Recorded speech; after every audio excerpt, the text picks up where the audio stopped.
Hey, welcome back to the YouTube channel for the Renaissance English History Podcast. I'm your host, Heather. I've been podcasting on Tudor England since 2009. That's almost 15 years. This channel is where I put all of my episodes from all of my shows, as well as extra content like this video right here.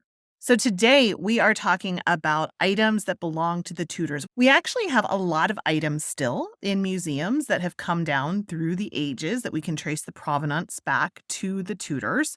And we're going to look at a couple of them today. If you like this video, let me know in the comments or press that like button, and I will do some more of these items that belong to the Tudors videos.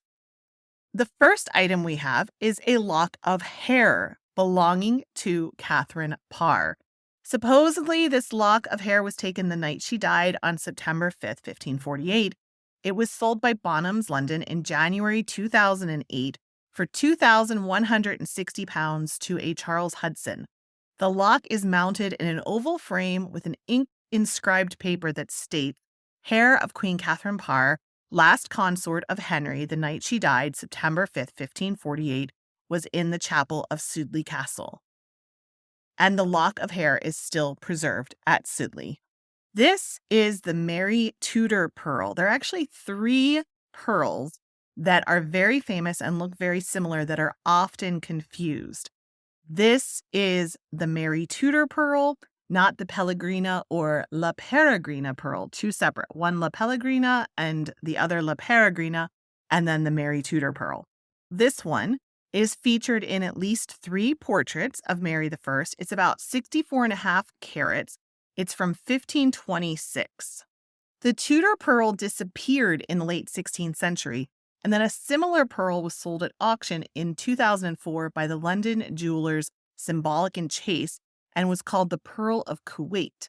The owners have made claims that it's actually the Tudor pearl because it's very similar in shape and size. And this pearl is currently on loan to the Smithsonian. The Tudor pearl was found about 1526, like I said, was given to Isabella of Portugal. When Isabella died in 1539, she left it to her daughter, Juana of Austria. It was then sent to Mary as part of the negotiations for her marriage to Juana's brother, Philip of Spain, and is seen in contemporary portraits suspended from a circular golden brooch. Here's a funny little fun fact about this pearl and Mary and the other pearls that they're often confused with. So a portrait of Mary I from 1554 by Hans Ewerth shows the Tudor pearl, and that was actually owned by Elizabeth Taylor and Richard Burton. Now, they mistakenly believed that it depicted La Peregrina pearl. Burton had recently given Elizabeth Taylor La Peregrina pearl for Valentine's Day, which is a really nice Valentine's Day gift. Then the Burtons discovered that the British National Portrait Gallery didn't actually have an original painting of Mary, so they donated their portrait of Mary with the Tudor pearl to the National Portrait Gallery. So this is the Tudor pearl, we think. Next up, the Boleyn cup, a silver and gilt masterpiece from 1535. It shows Anne Boleyn's crest, a crowned falcon, atop of a tree stump with red and white flowers. It was once a possession of Anne, which then found its way to her daughter, Elizabeth. And then, as a thank you gift, Elizabeth actually gave it to her physician, who then donated it to St. John the Baptist Parish Church in Cirencester, Gloucestershire, where it is still on display today. Next up, the very famous checkers ring, which was once worn by Elizabeth I, a rare artifact that survives from her actual inventory. Made of mother of pearl, set with gold and studded with rubies, the ring showcases an intricately designed locket with 2 portraits inside, Elizabeth and another woman, which is historically thought to be Anne Boleyn, Elizabeth's mother. Supposedly, Robert Carey removed the ring from Elizabeth I's finger on her death and presented it to James I. Over time, it eventually reached Arthur Lee, who gifted it alongside his Chequers country house to the nation, and now it's a treasured artifact at Chequers, publicly displayed for the first time in 2003 at the National Maritime Museum. Next up, this gilt bronze wall clock, adorned with the royal coat of arms and intricate engravings, features a unique birdcage-style lantern mechanism. Its historical authenticity is debated, with evidence suggesting that some of the parts were assembled over time. And allegedly, Henry VIII gave this clock to Anne Boleyn in 1532 on their wedding day. Later, it became part of Horace Walpole's collection at Strawberry Hill until 1842 when Queen Victoria bought it at an auction. Next, this enigmatic Coleridge collar made of gold has a provenance shrouded in controversy.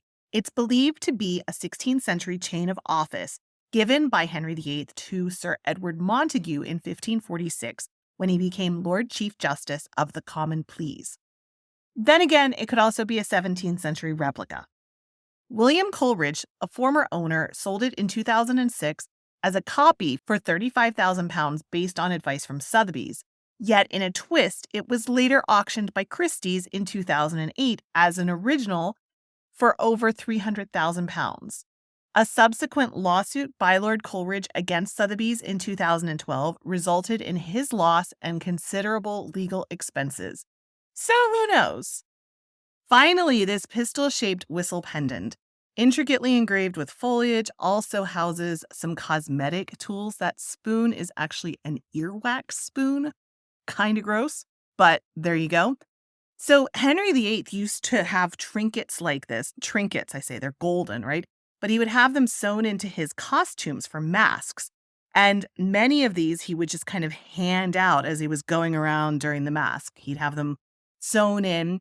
And apparently in 1510, a goldsmith was paid £266 to make new trinkets, including small hearts and roses in gold, because all the other charms that had been in his other costumes had been stolen or given away by Henry. And this particular one was apparently, legend says, Henry VIII's first gift to Anne Boleyn. Can you imagine just going around a party and somebody hands you this golden trinket, like a Pandora charm or something like that? Bigger than that, but that would be really cool. Anyway, there we go. Thank you so much for watching this video. If you enjoyed it, I sure would appreciate a press of that like button. And I hope I earned your subscription to my channel where I put out content like this on the regular. Thanks so much for watching. You are deeply loved and appreciated. I appreciate you listening. I appreciate you being here with me. I'm glad I share the planet with you. Leave me a comment. Let me know if you enjoyed this video, and I will do more like it. Thanks so much. I will talk to you soon. Bye-bye.